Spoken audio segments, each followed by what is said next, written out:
report reaching Know Your Way as at 2:28 p.m. today being 18th of March 2023, when some Lagosians were about to cast their votes at Agbo Palace in one of the estate voting center, today being the governorship election in the state. One among the talks allegedly sponsored to disrupt the ongoing voting exercise by the state government was allegedly shot by the security men guarding the estate.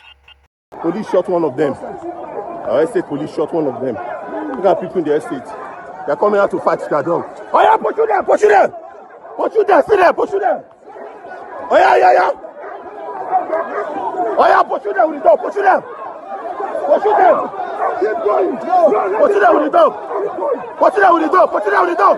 Yes, yes, yes, yes, yes, yes! Down, down!